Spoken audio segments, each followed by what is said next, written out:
What's up, Ignite fans? I'm here with my immediate recap and reactions for Week 2, Day 1 of the NA Ignite series. Starting off, we've got FlyQuest versus Swamp Gaming, Sentinels 100 Thieves, and TSM versus Team Liquid.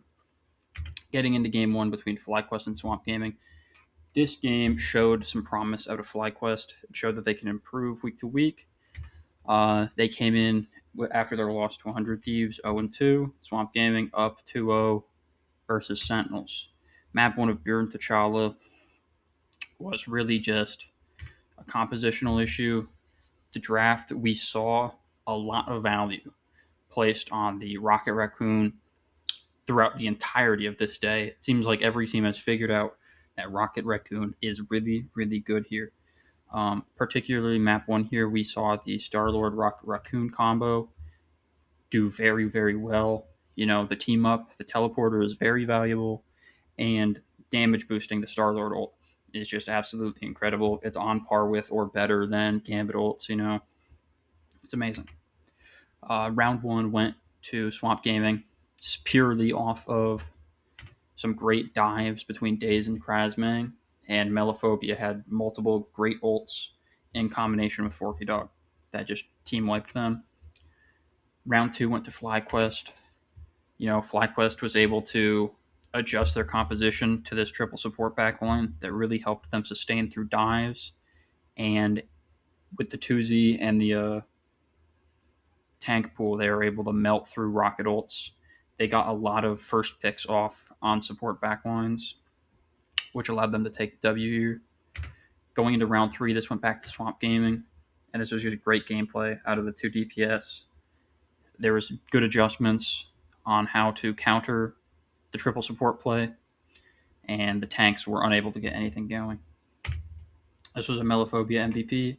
Great performance overall.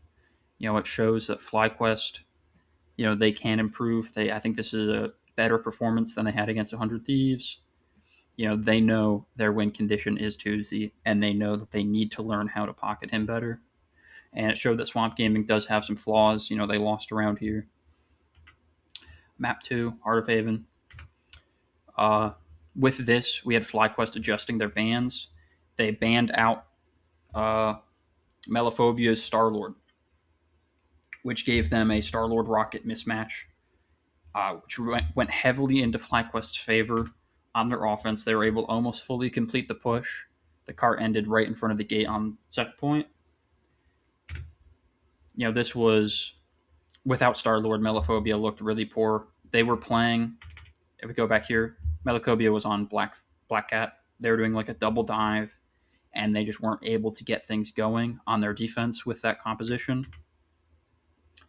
You know, Tuzi and Melio were just able to sort of run them down and make a lot of value out of rocket ults. Swamp Gaming, however, was able to make a complete comeback purely off of this adjustment. Moving Melophobia over to Bucky looked amazing. Daze swapped to Wolverine, which helped him out a lot. They were able to get a lot of value there into the tank lineup. But Bucky absolutely shredded. You know, he ended their defense half with 3 final blows, and he ends the game with 22. He got 19 final blows in a single half.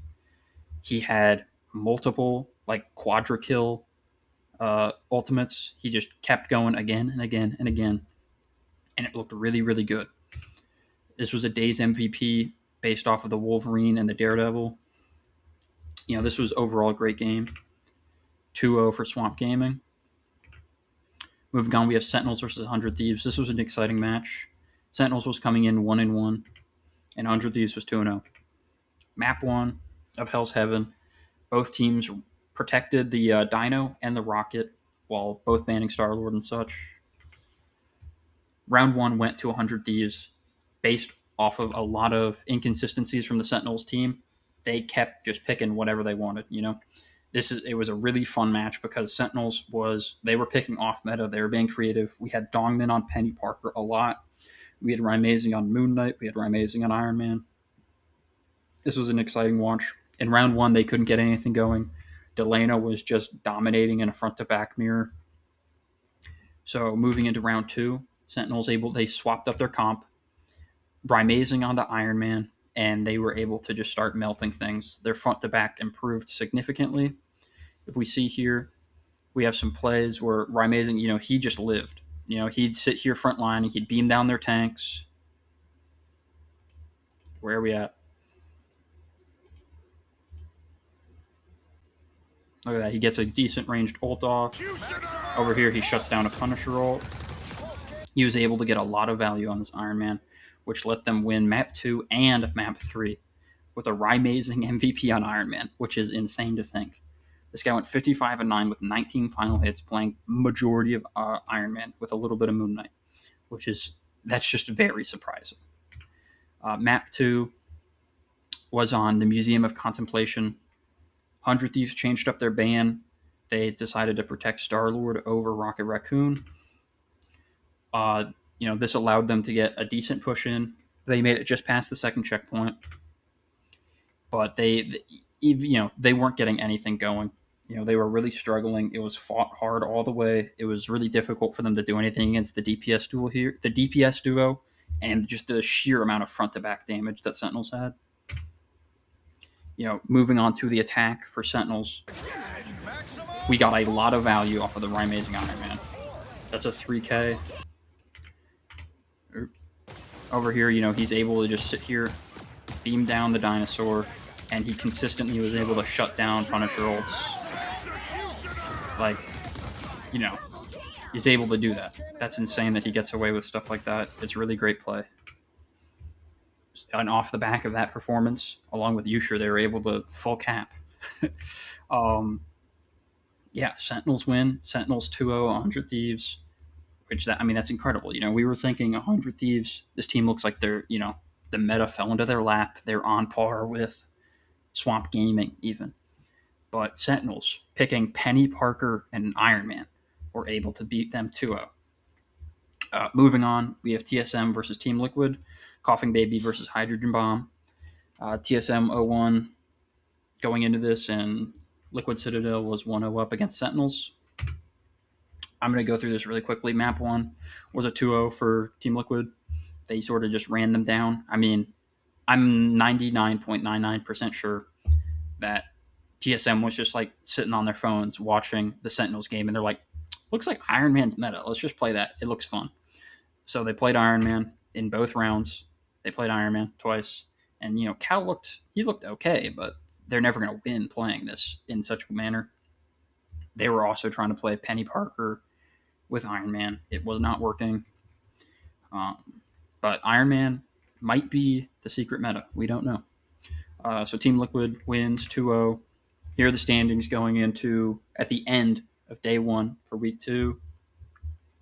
FlyQuest down at the bottom, TSM down at the bottom, as per usual. Here are our matches for tomorrow's games. We have Yeah We Lost versus Stick Drift. My predictions, we're going to go with Yeah We Lost. Team Liquid versus Extinction. Or something along those lines. I don't remember what EXG stands for. I'm a great caster here. Team Liquid is easily going to win that. And then obviously, we already know what's going to win here. Nightmare. Nightmare is going to absolutely demolish Swamp Gaming. My Lord and Savior. Please get a win. Because, if they get the win here, they'll have a map differential when it comes to FlyQuest. They might actually avoid relegation. Maybe. Who knows? And Energy Shock is definitely going to win to keep that. Nightmare's going to stay alive. They're not getting relegated. Trust. All right. And that is it for day 1. Those are my immediate recap and reactions for day 1 of week 2